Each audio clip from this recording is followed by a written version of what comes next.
सभी को नमस्कार। आज की सोशियोलॉजी की कक्षा में आज आपका फिर से स्वागत है। आज का हमारा विषय है भारत की जनसंख्या की संरचना।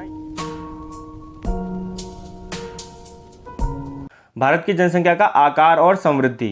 सबसे पहले हम बात करेंगे, भारत विश्व में चीन के बाद दूसरा सबसे बड़ी जनसंख्या वाला देश है। ये टेबल आपको सामने दिखाई दे रही है। इस टेबल के अंतर्गत हम देखेंगे कि यहाँ पे एक चार्ट दिया है 1901 से लेकर के 2011 तक। तो इसके अंतर्गत हम देख पा रहे हैं कि जो भारत की कुल जनसंख्या थी वो 238 लाख जो थी वो 1901 में थी। तो यहाँ पे इसकी वार्षिक समृद्धि दर भी इसमें दिखाई गई है और दशकीय समृद्धि दर भी दिखाई गई है। तो इसमें हम देखते हैं कि 1901 में 238 लाख थी, जो कि 1911 में बढ़कर 252 लाख हुई। ठीक है, तो 1921 में वो 251 लाख हुई, जो कि बहुत ही मामूली से उसके अंदर गिरावट हुई है, जिसको हम कह सकते हैं कि यहाँ पे वार्षिक जो समृद्धि दर थी वो नकारात्मक उसमें थी। तो यही एकमात्र इसके अंतर्गत माना जाता है। इसके कई कारण थे, जैसे इस समय पे कई प्रकार के इन्फ्लुएंजा बीमारियों ने भारत की जनसंख्या को घेर लिया था, इसमें करोड़ों लोगों की मृत्यु हो गई थी। तो इसके बाद हम देखते हैं कि उसके बाद कभी भी नेगेटिव इसके अंतर्गत नहीं आया है। 1931 में 279 थी, 279 लाख। उसके बाद में ये बढ़ते बढ़ते हमें देखते हैं कि सबसे ज़्यादा जो आंकड़ा हम देखते हैं कि 2.22 जो हुआ है 1971 के दशक पे हम देखते हैं कि सबसे ज़्यादा जनसंख्या में वृद्धि हुई है। तो ये जो काल है ये भारत की जनसंख्या के संक्रमणकालीन काल इसको हम कह सकते हैं। इसके बारे में हमने पहले पढ़ा है। तो इसमें भारत की जनसंख्या बहुत ही तेज़ी से इसमें वृद्धि हुई है। तो ये है एक इसके बाद में दूसरा हमारा बिंदु आता है पैंडेमिक या एपिडेमिक में अंतर। पैंडेमिक एक ऐसी सिचुएशन होती है जिसमें किसी महामारी के कारण पूरे विश्व भर के देशों को भुगतना पड़ता है और जिसमें लाखों लोगों की मृत्यु हो जाती है। ये ग्लोबल एक बीमारी इसको हम घोषित कर देते हैं। ये जैसा कि अभी वर्तमान समय में कोरोना नामक जो बीमारी है उसने पूरे ग्लोब को, पूरे विश्व के सभी देशों को अपनी चपेट में ले रखा है और इसमें लाखों लोगों की मृत्यु हो चुकी है। तो इसको WHO ने पैंडेमिक घोषित किया है। इसी के साथ में हम बोलेंगे एपिडेमिक। तो एपिडेमिक एक सीमित क्षेत्र में होने वाली बीमारी या महामारी को हम कह सकते हैं। जैसे भारत में कई बार इस प्रकार की बीमारियां फैली हैं, कभी स्वाइन फ्लू के नाम से, कभी हम कह सकते हैं चेचक के नाम से, हैजा के नाम से। तो इसको एपिडेमिक कहा जाता है। उसके बाद में आता है टीकाकरण कार्यक्रम। टीकाकरण कार्यक्रम विशेष रूप से इसलिए चलाया जाता है ताकि इस प्रकार की बीमारियों से लोगों की रक्षा की जा सके। ये यूनेस्को की तरफ से, WHO की तरफ से और विभिन्न देश अपने अपने जनसंख्या के बचाव के लिए इन कार्यक्रमों को चलाते हैं। जैसे कि अभी हम जानते हैं कि कोरोना के लिए भी टीकाकरण की व्यवस्था की जा रही है और इसकी वैक्सीन की खोज चल रही है। इसके बाद में हमारा अगला विषय आता है अकाल भी बढ़ती हुई मृत्यु दर के एक प्रमुख स्रोत हैं। तो हम जैसे कि जानते हैं कि पैंडेमिक या एपिडेमिक की सिचुएशन के कारण दुनिया भर के विभिन्न देशों में बहुत सारे लोगों की मृत्यु हो जाती है। तो मृत्यु का होना खाली सिर्फ हम ये कहेंगे कि बीमारियों के कारण होता है, तो ऐसा नहीं है। ये अकाल जो होता है, यानी कि असमय वर्षा का ना होना या फिर लोगों के पास भोजन की उपलब्धता ना होने के कारण भी बहुत सारे स्थानों पर जो लोग हैं उनकी मृत्यु हो जाती है। खासतौर पर हम बात करेंगे अफ्रीकन कंट्रीज के अंतर्गत बहुत सारे लोगों की मृत्यु केवल इसलिए हो जाती है क्योंकि वहाँ पर उनके पास भोजन की उपलब्धता नहीं होती है।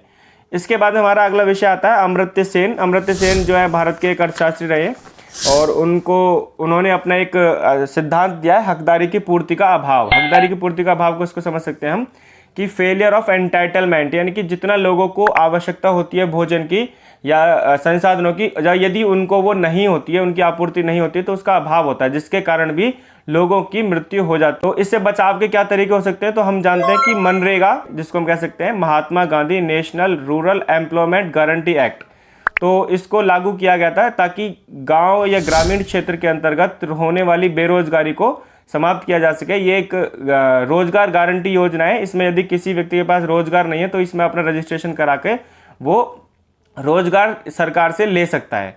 इसको मनरेगा योजना कहा गया है। इसकी वजह से लाखों करोड़ों लोगों को लाभ पहुंचा है और भारत में गरीबी के स्तर को ऊपर उठाने में काफ़ी मदद मिली है।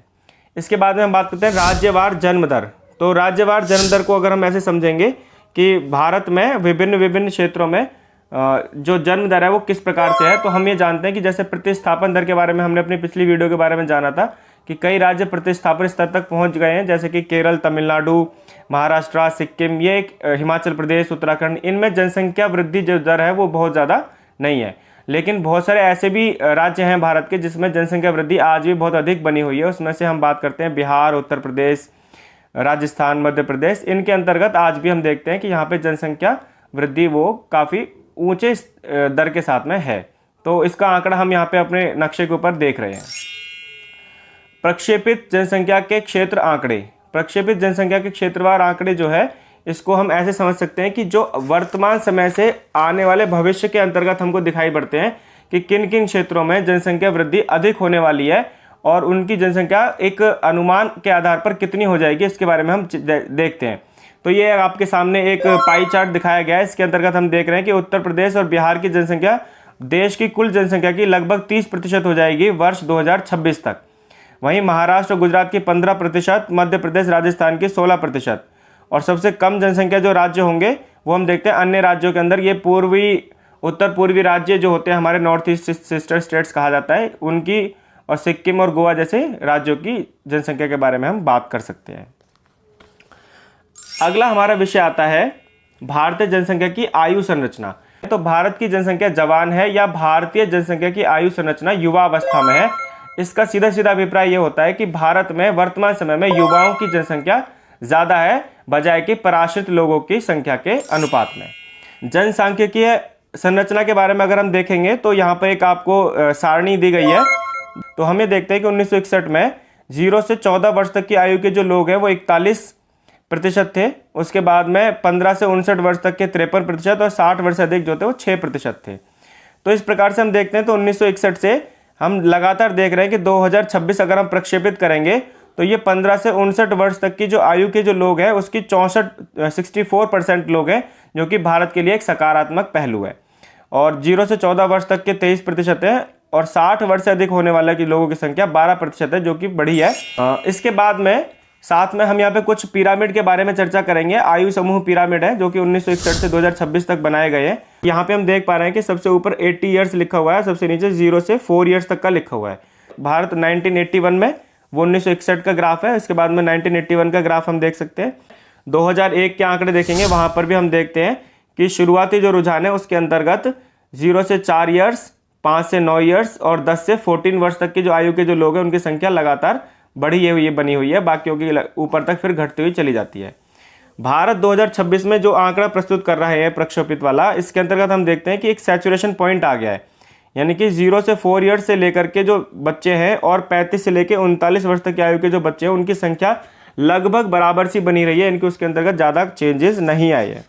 तो ये एक आंकड़े से हमको पता चलता है कि किस प्रकार से जनसंख्या में परिवर्तन होता है। हम तुलना करेंगे केरल और उत्तर प्रदेश राज्यों की। तो उसमें हम देखते हैं यहाँ पे हमको दिखाई दे रहा है कि उत्तर प्रदेश 2026 में और केरल 2026 में दोनों के आंकड़े हमको पिरामिड से दिखाई देते हैं, जिसमें बेसिक जो हमारा आंकड़ा है उत्तर प्रदेश में, उसमें कम आयु वर्ग के लोगों की संख्या बहुत ज़्यादा है और वृद्धों की संख्या बहुत कम है। जबकि केरल के अंतर्गत हम देखते हैं कि जो 60 वर्ष से ऊपर के लोगों की संख्या भी बढ़ी है और नीचे जो कम आयु वर्ग के लोगों की संख्या वो घटी है।